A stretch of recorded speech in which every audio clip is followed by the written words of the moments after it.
This video I'm going to show you how to change a spray zone that's in a flower bed over to a drip system. And I'm also going to show you another way that you can go from funny pipe or swing pipe to your drip system pipe. That is a different size and a different type. So let me show you something. So we've got this flower bed area here, and you can see it. I'll kind of walk around. So what this flower bed had is it had these 12-inch pop-ups, which are really good to use. Let me show you.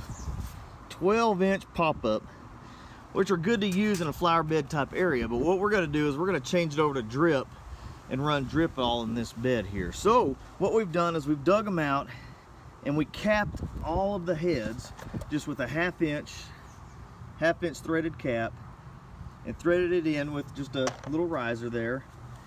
But I want to show you how we're going to tie onto this. Let me walk over here. So I've already taken this one off, but I set it back in here. So this head was in here, but it's on a swing joint, which is a good way to do these heads. So I unscrewed it. So we're going to take this head out now.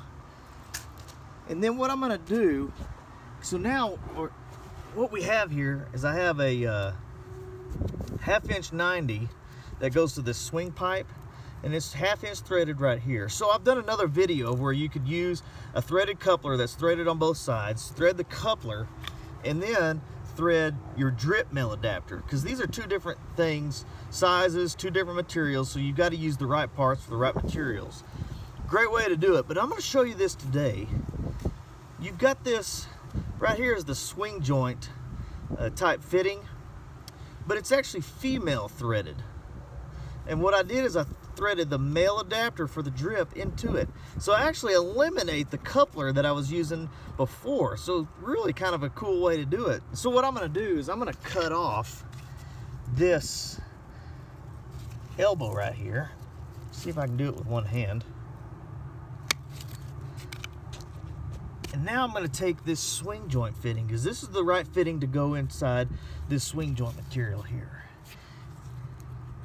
These fittings are for drip. This brown one, you can cram that in there if you're really strong and kind of crazy, but it's not the right fitting to go in there, so you don't want to do that. And so what you do is you take the right type of fitting, you put it in there.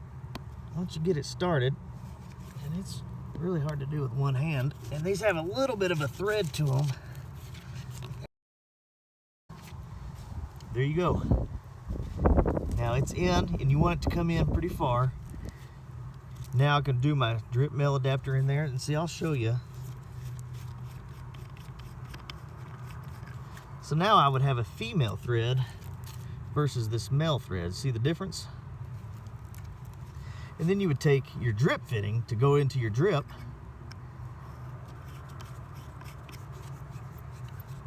Now we're ready to tie our drip in.